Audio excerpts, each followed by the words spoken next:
So today our topic will be stylometry, and we will discuss it as well as some other methods for literature analysis, because of course we can use natural language processing tools for a few of the literature analysis techniques, and so stylometry is one of them.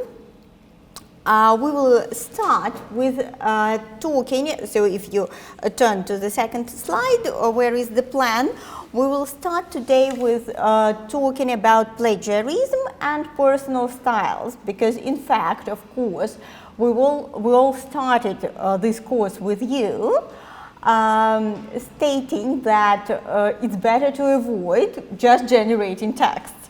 Nevertheless, people do. So we will discuss these personal styles and how to figure them out. This is what stylometry is about. And I will give you a few examples, including the so-called Shakespeare's question, in terms of how they try to process different materials, different texts. So, first of all, as for plagiarism and personal styles, if you turn to slide 5, you can see the quotation taken from the OpenAI site. So in July 2023, the AI classifier was no longer available. So since then, it was turned out. What is AI classifier? So initially, after the launch of ChatGPT, OpenAI started a project on detecting the texts generated by its own technology. Nevertheless, within a bit less than a year, the project was closed because it was not so accurate. So what do you think? How is it possible to figure out a generated text? Do you sometimes come across generated texts? Yeah, how do you figure them out? Mm-hmm. Yeah.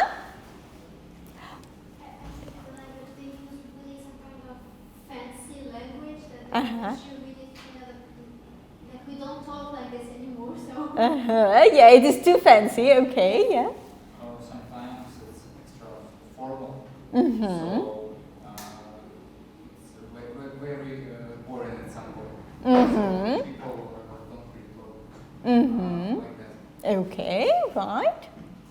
If no one overviews the text, often we'll see that it's the same idea but said in different words. Mm-hmm. Absolutely, yeah. So, yeah. Mm-hmm. Also, there can be logical mistakes, but also very formalized logical mistakes. So both things that there are no issues in logic, but you understand that it's wrong. Okay, right. Do you sometimes use any GPT detectors? No. In fact, the problem now is that we are used to anti-plagiarism systems, but the certified, the licensed ones, they do not catch this AI-generated text enough. And those systems which detect GPT-generated text, they are not, for example, adopted by the university to figure out the parts of the text that are, for example, not in your particularly, but in diploma papers we might come across. In fact, generation of text generating, it started long before the ChatGPT was launched. So what do you think? Before ChatGPT was launched, in fact, it was quite easy to figure out the generated texts following just one law that we come back with you every lecture. What do you think? Which law of computational linguistics, of computer linguistics, all human texts follow, but normally generated ones do not? Yeah, exactly. So it means what is different in AI-generated text? Many formal words. Yeah, true. So not so the content. There are more content words. They are more frequent. However, that was true before ChatGPT. So now it overcomes it and it writes human-like texts in terms of Zipf's law. So here are a few tools that, so those who have just come, please do open the presentation in the chat. And on slide 7, you can find a few names of the tools that help you figure out GPT-generated text. Do you have now at hand a few pieces of text by GPT and by yourselves? No? Okay. Will you copy something? Because in fact, from time to time, when I try out one of those tools, it happens that the GPT-generated text is not detected, especially if it's rather short. But on the other hand, sometimes the text, which is written by the human, is detected as the GPT generated, especially if the text is rather formal. So if it is formal and if it is edited by one of the tools, editing tools, it might be detected as GPT or generated. So it's not 100% of what I meant. Okay, we can, so here is the list of the tools. You can try it out with your own texts. Sorry? Okay. So what do you think? What might it be? Intrinsic plagiarism detection? How can we, from the other side, so as we've just mentioned, it's not 100% if we try to figure out the generated text. So it's not so easy. That is why the universities, for example, do not now follow the rule that, okay, if the detector finds out GPT generation, the paper is not accepted because it's not 100%. So what do you think? What is intrinsic plagiarism detection? It is another way, kind of opposite one, to figure out plagiarism. And it is connected to our second question today, to stylometry.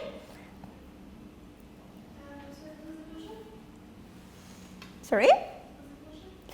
So what do you think, slide 9, what is intrinsic plagiarism detection? So as we've mentioned that it's rather hard to detect GPT-generated texts, and it's hard to be 100% sure that the detected text is really GPT-generated. There is another algorithm which is called intrinsic plagiarism detection that might help find out the author of the text. So what do you think? What does that mean? What can be intrinsically searched in the text? Maybe if you can code GPT text something is used to generation, but maybe we can see the some rules to use GPT while generating text. Very close to truth, but I really liked how you started. So if we cannot detect GPT, what can we try to detect? Human, exactly, yeah. So if we follow the rules of intrinsic plagiarism detection, then we try to figure out the human style, but not generally human, but someone's personal style. seems like this is one of the ways to figure out whether a work is written by this particular student or not. For example, we had kind of a little small-scale project at the beginning of the year 2023 when we asked students of the first year bachelor studies here to write reviews, first themselves and then to edit them with GPT tools. Before that, we tried out the same reviews with GPT, like 50 or 60 times. We asked the same question, we put the same question to it. And that was interesting. What do you think? What was the percentage of the detected GPT generation in a simple task, like writing a review in a foreign language course? So what might have been the percentage? Close to truth, but even lower. 70 GPT detected or not. In fact, human detected, yeah, true. So 30% were 30% of text was detected because this type of document is very structured and is very formal, so to say, and so the same patterns are used, and it's hard to figure out whether they are 100% used by GPT or not. And the same happens, in fact, with academic works, because especially if we use the editing tools like DeepLWrite or something that we've mentioned with you, the texts become very, very formalized. And sometimes the detection tools tell us that, okay, this is generated whilst it's just edited, or vice versa. So it seems like perhaps if we take the educational system in general, that might be the clue to the problem of GPT plagiarism, that if in the digital portfolios of students we figure out their personal styles, then we can figure out whether their final paper, for example, is written by them, not just downloaded from somewhere or written by GPT. So that is why let's go a bit deeper to the question of stylometry as one of the methods of text analytics within natural language processing tools. In fact, this branch, if you turn to slide 11, you can see here the first document, one of the first documents, which was figured out to be forgery in the Middle Ages. And after figuring out that this document, according to this document, the Pope was reigning in the Venice province of Italy, and when they figured out that this document was written in another century, not in the century of Constantine, they understood that that was a forgery, and so it changed the ruling system in this province. It was rather easy to, and it is rather easy to figure out whether the document is connected to a certain era or to a certain century. However, it's much more difficult to deal with particular personal styles. On the next slide, you can see the analysis of three prepositions in Russian, which mean in, on, and with, in the novels by 5 Russian writers, Gogol, Pushkin, Tolstoy, by 4 of them, and Turgenev. And so within this analysis, it was done manually at the beginning, at the end of the 19th and beginning of the 20th century.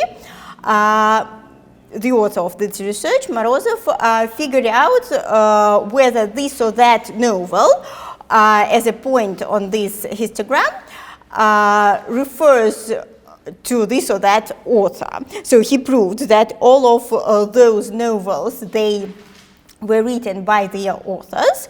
However, as you can see, for example, in the last column, okay, Brigadier, the point which is closer to the middle.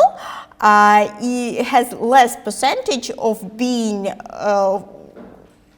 Turgenev's novel, around 30%, whilst another book has something around 42% that it is written by this or that author.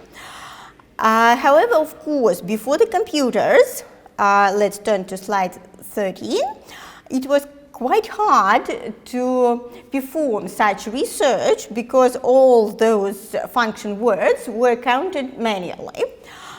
And it was even harder to evaluate or to double check it. So with the invent of the computing systems, it became much easier. And then at the beginning of the 21st century, John Burroughs suggested a method which is called Burroughs Delta that helps to visualize those results. So will you turn to slide 14 with the question about the Beatles? Can you see it? Have you ever heard Beatles? Yeah, right. Do you know who are the authors from the group, from the band? Who are the authors of the songs? Yeah, McCartney and Lennon. So what do you think? Whose songs are more positive? Hmm? Okay, let's check it. So if you turn to the next slide, there you will find a QR code. And if you follow the link, you will find 3 articles. So will you now choose the article about the Beatles and check out, according to the stylometric analysis, whose songs are more positive? Can you follow the link? Yeah, right. So take a minute to look through the article devoted to the Beatles and tell me, please, whose songs are more positive. So I'm coming back to this question.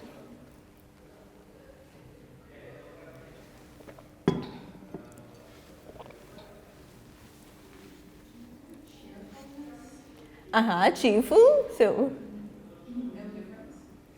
Yeah, positive like cheerful, okay. I've taken the term from sentiment analysis, and here there are even more emotions detected. Well, Lennon more about sadness. McCartney more about positivity. Yeah, absolutely. So, and here you have the example how it is proved with the words, with the analysis of their text, because we can have this impression even without it, but still we can measure the sentiment analysis. And here in the article you come across the particular method of a lot of emotions compared when analyzing the text, which is called kind of a clock. Yes, so you can find whether this or that song is more cheerful and so on. And in general, that brings us to the conclusion that Paul's songs are more cheerful. Right, we will come back to those articles a bit later. And now you can see, if you move to slide 16, you can see the delta, the Burroughs delta. Normally, the tool which is used for stylometry is called stylometry. And if we feed a few documents to it, as an example here, a few novels, then it draws kind of such delta that you can see in the on the slide, and you can see whether this or that book by the author has more or less particular features of their personal style. Yeah. Nevertheless, as you can see here, all the books or novels by one particular author are detected to him with this or that color. So let's move on to the next slide, where you can see the comparison of Harper Lee and I don't remember who's, and Truman Capote books, and again you can see here that all the examples are detected to particular authors, but with different percentage, whether they are closer, and we can say in around 60 or 70% that they are written by this or that author, or if they appear to be with a longer distance from the delta, then the percentage is like 30 or 40 that it is written by this or that person. So is it clear how to interpret this Burroughs delta? Yeah? Right, and then also it might be illustrated with the next slide. You can see as a bootstrap kind of a tree, where you again the novels, the books are grouped closer to each other. Those who have where the instrument is more sure that the novel is written by this or that writer.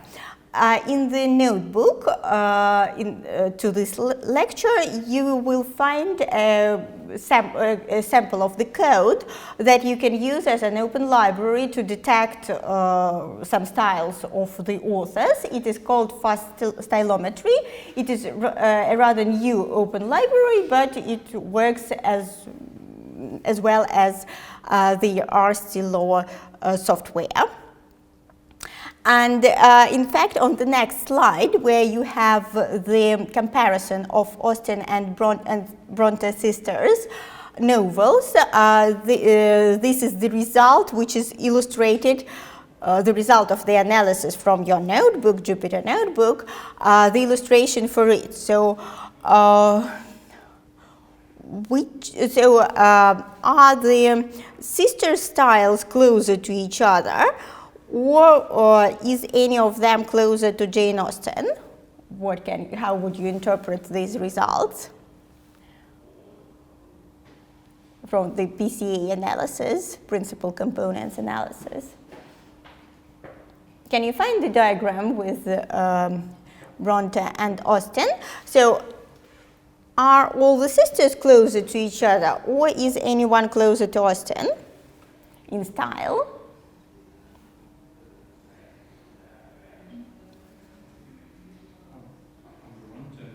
Mm-hmm. It means that you are right, that A. Bronte is closer to Jane Austen, whilst two other sisters have closer styles to each other. So this is the illustration principal components analysis. In fact, you are not obliged to do it, but in the second example of the project on the site you have it. It helps us to make the diagram easier if it is three-dimensional, to make it two-dimensional or something, to illustrate again the distances between either words, if we analyze the vectors, or here whole texts, analyzing the styles. And so we can see that, in fact, of course, all the sisters Bronte styles, they are closer to each other than to Jane Austen, but from all of them, A. Bronte is closer to Jane Austen. And with particular novels, you can see which are closest and which are most peculiar, so to say. So, Mm-hmm. X scale is low, how close to in one outgroup? Yeah, they are grouped as clusters. So the distance between clusters. This is between Mm-hmm. So in x-axis, Mm-hmm. we analyze the whole corpus. Mm-hmm. And y-axis, we compare Within the cluster. with the cluster with this object. Yeah. So first of all, it is figured out that okay, all the books by this author, they belong to her here, and then analyzed inside. Right. If you turn to the next slide, the most famous question about authorship concerns Shakespeare. Shakespeare's plays. What have you heard of it? What does that mean, Shakespeare's authorship question? Sorry? Okay, yeah, that's a good one. Right, but stylometry won't help us with it, hopefully, not now. Okay. There is a theory that Shakespeare's poems aren't written by Shakespeare. Exactly, yeah. What might be the reasons? How do they explain those people who believe that probably there was a group of authors, or Marlowe, or someone else wrote for him? What are the reasons? Have you heard any reasons how they explain that? Okay, it couldn't have been one person. Was of common origin, and it seems like he didn't receive any formal education, so many people doubt that he was able to write such masterpieces. Absolutely, yeah, true. What else can be found? This is the main reason. Any other reasons that might be used to try to prove that he couldn't have written all that?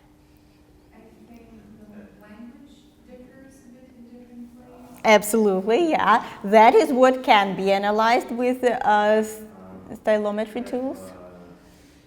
They have found some parallels in the works of Christopher Marlowe, Shakespeare. They have some common topics, some stylistic similarities, and Marlowe even wrote a work about a man who had to change his name and live under the disguise for the rest of his life. So some believe that he wrote it actually about himself. So he Absolutely. staged his assassination and lived on under the name of Shakespeare. Yeah, exactly. So on the next slide, in fact, you can see a photo from a play, Shakespeare's in Love, where the relationship between Marlowe and Shakespeare is described. But of course, we cannot find for sure whether it is true or not. But nevertheless, nowadays, within the last few years, scientists, researchers have come to the conclusion that probably this is all about conspiracy, and all the plays were written by Shakespeare, because if we analyze them with stylometry tools, modern stylometry tools, when we can figure out that in fact they all belong from 50 to 70% to one person, if we analyze all those function words. But a few decades ago, the tools were not available, and these conspiracy theories, they were more popular. So we do not know whether in a few years, if they find another tool that might prove that, okay, there are some peculiarities. Fine. By the way, have you ever tried to ask GPT write in a particular style? Yes. Yeah, so My own style. in your own style, yeah, that's good. Why did you do so? Why did you need it? I prefer to remain silent. Okay, right. You can, in fact, with the Jupyter Notebook, you can double check it whether GPT managed or not with the task. Absolutely, yeah. Right. So will you now take a minute and ask GPT or any bots that you use to write something to you in Shakespeare's style? Whether, let's check it, whether it will manage or not. So it is slide 22. Would you now ask GPT or any bots that you use as personal assistants to write something, any question to answer you, but in Shakespeare's style?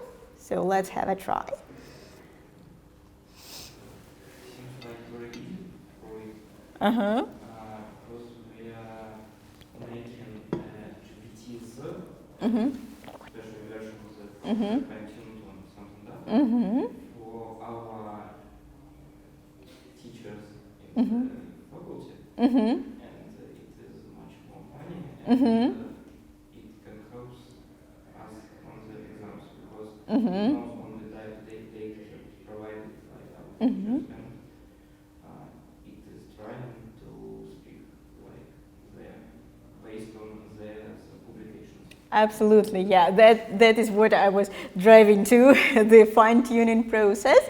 But okay, let's complete the task with Shakespeare. So does it manage? Yes. Yeah? Better with your style or better with Shakespeare? You can compare. Right. Okay. And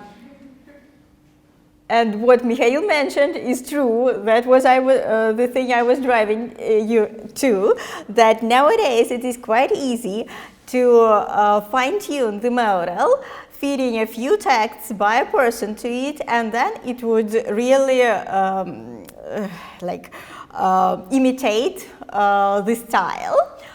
Hopefully, I hope that you won't use it for your home tasks, for your projects or whatever, but that means that, again, the intrinsic GPT detection, it's not the key to success, because it's quite easy to fine-tune it to write in your personal style. Do you have any ideas how to detect GPT? I don't know, nobody knows yet, so it's kind of a Nobel Prize probably question. Do you have any ideas? How might the humankind figure it out, overcome it? Nope? Not today. Okay, let's leave it. Probably, yeah? You, It's not quite related to the subject, but we said that those detectors are not 100% present. Actually, nothing is 100% present. But what I mean is that sometimes we said that there is like some human-generated texts that are detected as AI generated. So in this case, is there maybe a way to prove that, I don't know, maybe if you did this in an essay and maybe it will be rejected? So if you try to complain, is there a way, maybe another detector we can use? I don't know, there's a way to prove that this is your own, because since ChatGPT can actually copy your own style. So now you don't have to copyright and protect your own writings from other writers, but you have to protect it from ChatGPT itself. So. yeah, that's a hard question. In fact, I do not know the examples at the university level or journal level where they kind of believe any detector by 100 or even more than 80%, because the general rule up to now at least is that the longer the text is, the more chances there are that the text would be detected as GPT generated, and the more formal the text is, the more structured it is, the more chances that it would be detected as GPT generated, especially if you take parts of the text and edit them with GPT generation.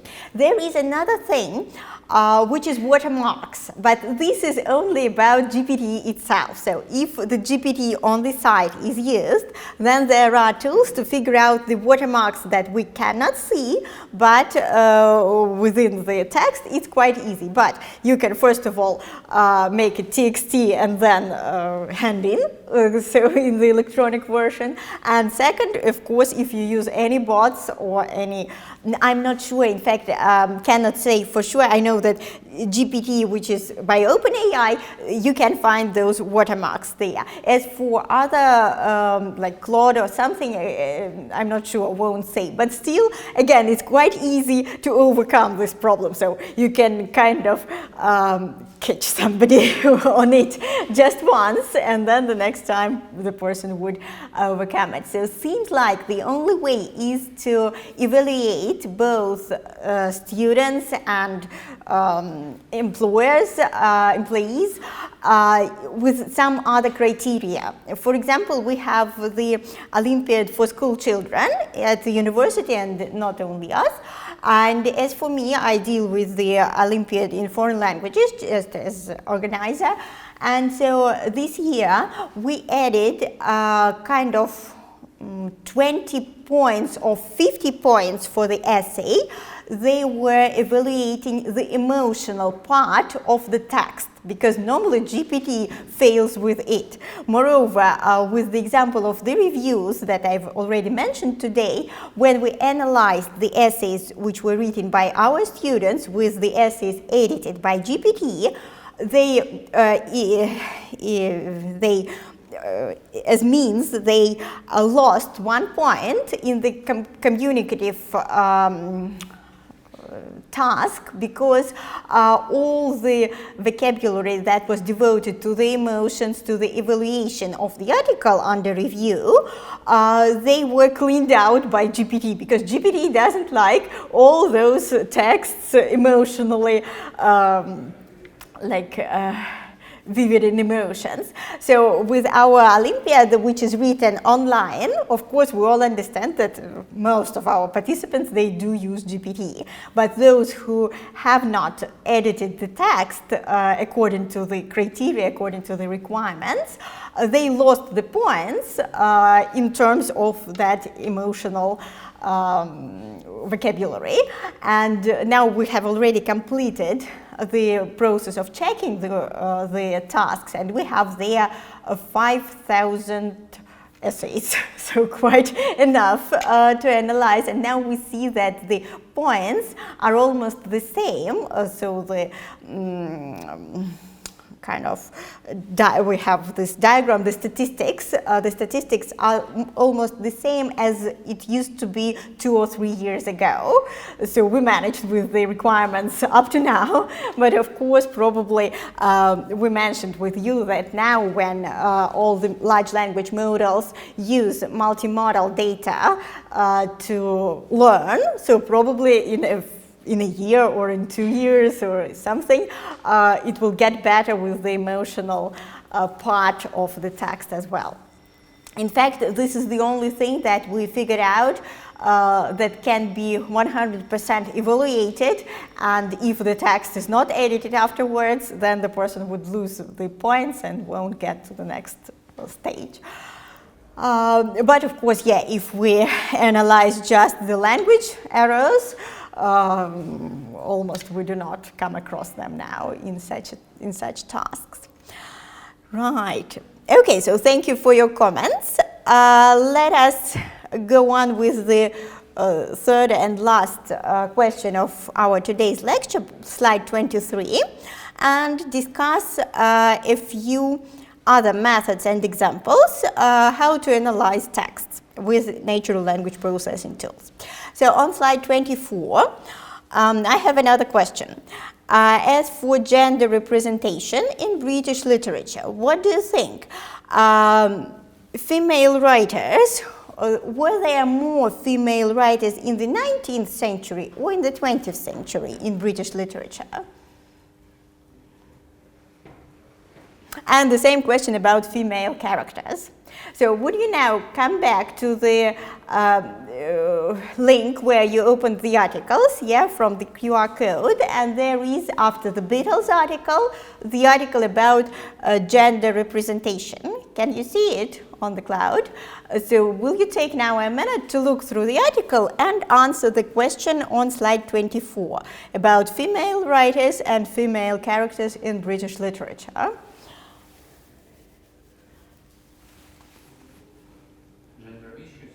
Yeah, gender issues, true. Okay. Have you found the answers in the article? I have found some. Okay, you're welcome. Yes, I understood. The problem is that from moving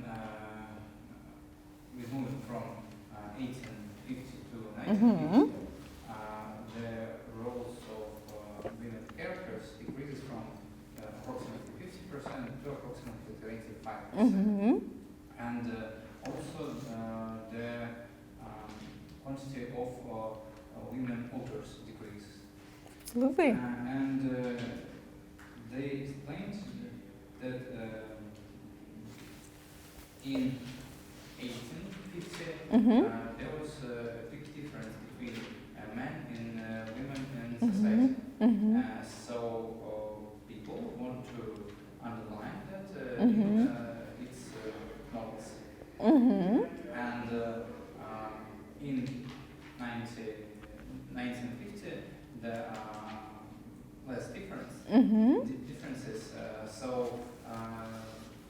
I think they don't.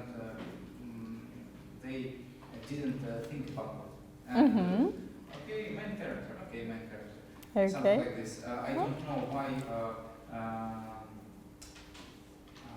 the quantity of women authors decreases. Maybe it decreases because they started to have less limitations of their life, and they changed.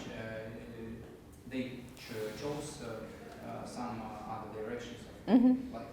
Yeah. I think that now maybe the situation This works. is coming back because now some feminists directions present in our society. And maybe the problem not only about men and women, but other many types of gender starts to exist. Okay, thank you very much. Yeah, in fact, this is the answer, that there is some correlation between female writers and characters. So by the middle of the 20th century, there were 25% fewer of them than in the middle of the 19th century. Sure, thanks to Sisters Bronte and Jane Austen in the 19th century, a huge part of British literature was absolutely female. For sure, this is raw data, and we need to make some our conclusions and suppose something, try to explain why it is so or not, for example, when using Google and Gram Viewer as well. And another important thing is that in the middle of the 20th century, a lot of characters were described with the same words, as you say, that the differences were not so huge between female and male characters, and so they were described just with the same vocabulary. That is why this, again, analysis might not be absolutely valid. Right. Anything to add? Anything else that you found in the article? Yeah, you're welcome.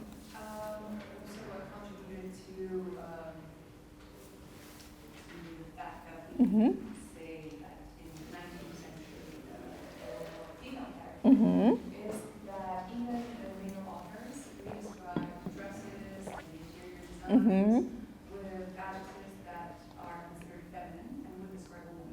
Therefore, that those women as clothes. Yeah, probably. Right.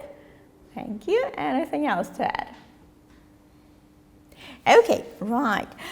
Let us proceed with, so we can skip the next two slides because they are taken from the article you've just looked through, so the description of women and the fraction of fiction books written by women.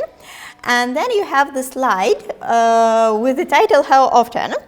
And in fact, here by the Stanford University, there was kind of a project there a few years ago where they analyzed the usage of particular words within the whole book or within the whole movie. And so here, according to this visualization, we can see that in most books, the word usually is used most often at the beginning of the book, and then it decreases to the end of the book. The percentage of this word, it decreases, whilst we see the different picture, the opposite picture with the word never, for example, which is red here. Is it clear what does it mean, this narrative time, which is analyzed? So we take the narrative time of the whole book or movie, and we can analyze whether some particular words are used closer to the beginning or to the end of the book.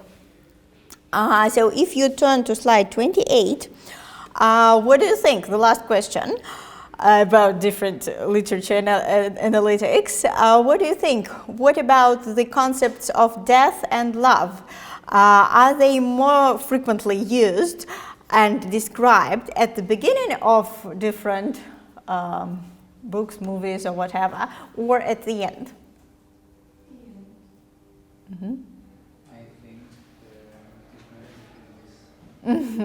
In fact, there was kind of a research I once read that in tragedies and comedies, the range of words is different from the end till from the beginning till the end, because they're kind of mirroring each other.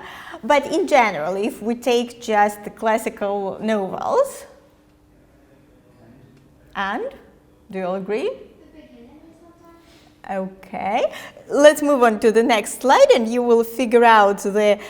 So there were 27,000 novels analyzed, and what can you see about the death concept? In the end, yeah, for sure. And what about love in TV and movie shows? At the next slide. The same, absolutely. About that, there's at least for me, it's not a big difference. So it's less than 2 times bigger than in the beginning. So some curious of no time, but we know that think that when the author doesn't need some character, he can feel it. Absolutely, yeah. It can be in any part of the. That's true. Yeah, that's interesting that with death we have indeed only like twice as often at the end as at the beginning, but if we move on to the love concept, that is much more often used, like 3 times as often at the end than at the beginning. So it's usually the end. If you Absolutely, kind of happy end. If you look at some movies, it's usually that in the end. Yeah, the happy it's ending. good, peace Yeah. and love and everybody happy. Absolutely, yeah, especially if the movie, the TV shows are analyzed, yeah, like in this research. Yeah, that's interesting, not TV shows, but movies, true. Right. So, if you move on to the next slide, here is a quotation by Christopher Manning, whom we quoted a few times already during the course, who is from Stanford as well. And so he supposes that LLMs nowadays are quite attractive tools to replace human writers in terms of fiction. Let's move on to the last slide, and we do not have much time left, but still, will you now, okay, there would be 2 groups, note down for a few minutes a few advantages and the other group disadvantages of AI-generated art, because it's a huge question whether AI can generate art or not. It's obvious that nowadays most artists do use, at least they interact with generation technologies to create their art. So let us make 2 groups. Something, would you come here? So probably that would be one group who are for the usage of AI technologies in art, and you note down the arguments against. Is it clear what you need to do? Yeah, right. So take a few minutes, and when we'll have very short debates on the fact whether it's good or not for the art itself that it can be AI generated. It would be great if you just note down a few things, then to share everything, not to forget anything, okay? Right, will you come to this group? Yeah, so 5 of you or 6 of you, right? Discuss together. Take your time. Okay, right, so sorry to interrupt you. Shall we start sharing the opinions?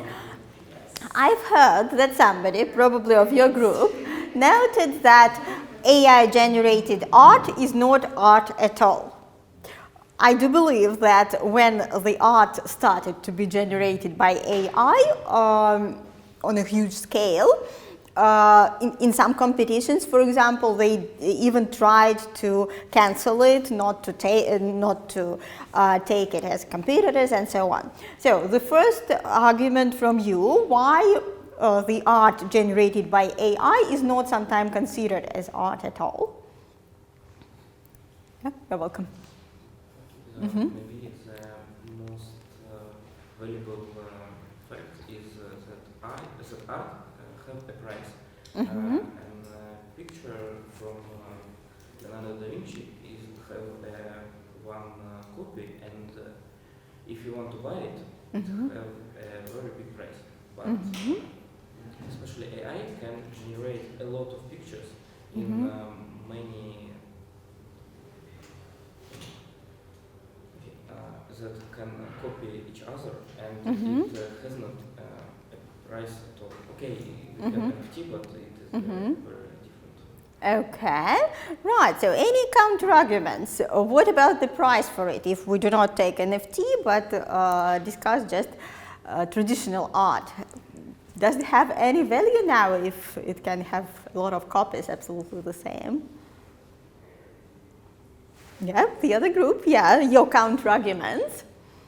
What about the price for art if it's generated by AI? I think a lot of appreciation for human-made art comes from the fact that author kind of suffered through the creative process and put a part of himself into his creation. So it's not something that AI can do. It doesn't really. Reprocesses concept that was given to it, but it can't push the creative process forward and sort of the purpose of art development of the art in general. Okay, so you agree that this argument stands. It's not a counter-argument, but okay, so agreed that the process of creating art by a human has the price for it, whilst if it's about AI, that's arguable whether it should be paid for or not. Any arguments from your group then? To support AI? To support AI art. Yeah. It's kind of like hypocrisy, but okay. Okay, right, but somebody needed to take this part, yeah.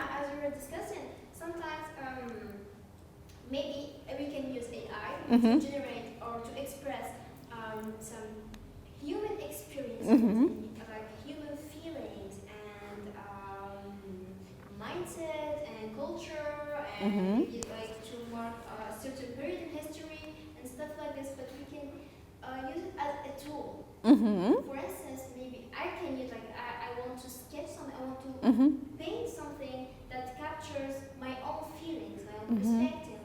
The things I'm living currently, but I don't have the talent for it. Like, I don't have the skill to draw, or to play music, or to compose it or something. So maybe I can use AI this way. The same way that if I'm deaf, I use sign language. Maybe if you don't use it as a language, it is a language, and I use it to express myself. So maybe we can look at to see AI this way. Okay, so if we're limited in the skills, so to say, it helps us to express our emotions. Any counter-arguments? Yeah. AI can help in drawing something quickly, and it can be beautiful, but it's difficult to make AI to draw exactly what you need. You need to make a very specific prompt, and it's also some type of art. And even if you make the good prompt, some things can be drawn badly, some artifacts, or some things can be present in the picture, but you don't need them to be present in this picture. And also, if you don't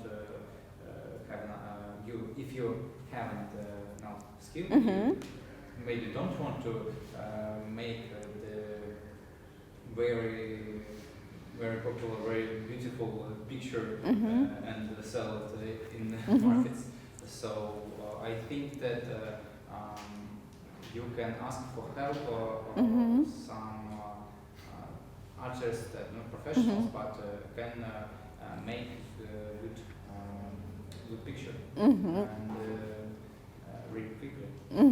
Yeah, seems like it's still easier to communicate, to cooperate with another human than with prompting process, right? Well, actually, I really appreciate the idea he presented, but seriously, sometimes even your own hands cannot really realize what your mind is thinking of. Yeah. And it can be a lack of skills, as you said, or sometimes it can be because of the material you're choosing. So sometimes you have to modify the idea in your head, in order to fit with sometimes the size of the thing, or the kind of material, the kind of oil you're using, many variables here. And about this idea of like trying to communicate with another artist is a really good idea, that's true, but it's still expensive. Yeah. It's easier Right. to type on my keyboard instead of like talking to someone who's gonna like charge me really charge me so much for realization of my idea. Yeah, right. So we're coming back to the price of it, but from the other angle, right? Yeah. As I said, I haven't meant about any professional artist. I meant, for example, you can ask, you can just ask your friend that's good at drawing. So it won't be so expensive. And also, I think it's easier to correct him in the process of drawing, because you can change it not at the whole picture, but completely. Please, there I want to see that, there I want to see that, and so on. Okay, But right. this friend is also another human being with different perspectives, different ideas. So even if he tries to do his best to be limited with the prompts I'm given or my own desire, it's not something that you can control. Always in your art, you will put a little bit of you, your personality, your character, and I don't know, like there will be something. It's exactly like with AI. There will be things you don't want them to be there. Okay. Right, so that was the question of cooperation. Any other arguments against or for it? Yeah. Well, that's the whole point of good art.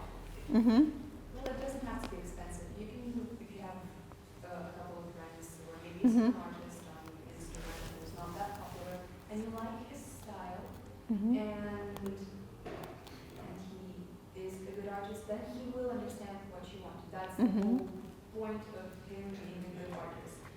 And plus, artist has to start somewhere, so by just giving a prompt to some ChatGPT, we are taking away a possibility for those artists to practice, to somehow master their skills. So I think it's better to ask a person to do some work, let them practice their skills. And yeah, because art is something that we do, that we enjoy. Even if an artist suffers through making, while painting, or during the process, still, he enjoyed that work. He created a masterpiece. Rather than just give it to the AI, it's priceless in a bad way. It's just a bunch of ideas put together again. Yes, sold. That's a good point about the bunch of ideas, yeah? What about the authorship question? Because I do believe that the huge discussion about AI-generated art started with the question of authorship, again, the topic of our lecture today. Who is the author then? Can we regard AI, GPT, as the author? What are your opinions? Both prompt maker and the model that gives us result. Yeah.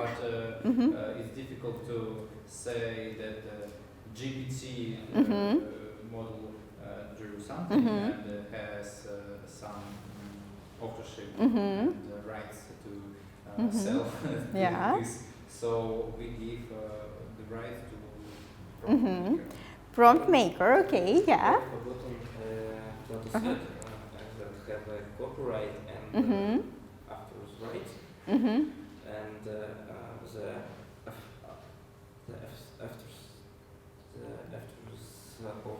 art, Uh-huh.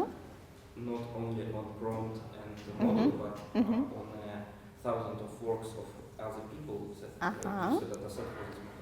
Absolutely, yeah. So some kind, certainly we would say that the model kind of steals the art from all other resources. That's a huge question. What to do with it? I've already forgotten who is for AI GPT. Yeah, you are for. Yeah, right. So, is it fine if it learns from the previous generations of art? Yes, the same can be said about human authors. They Yeah. also draw inspiration from the works of their predecessors. So it's, Absolutely. I don't think it's really a problem. Mm-hmm. Okay, yeah, that's true that humans, they also come from some particular art schools, yeah, so they take after their teachers as well. Right, seems like we're running out of time. Probably we won't solve this problem today, yeah, but... Can I quote from Uh-huh. one of my favorite movies, Uh-huh. Poet Society?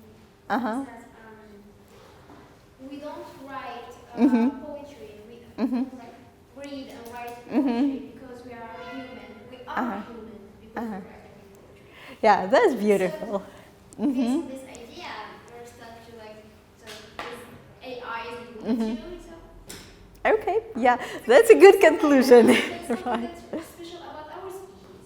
Uh-huh. So this is something that we do. It's ours. So if you take this from us, Uh-huh. then what can we do better than other creatures? The project on the scientific texts. That is what you can do. So once again, for everyone, the deadline, as we discussed with you, is the 16th of December.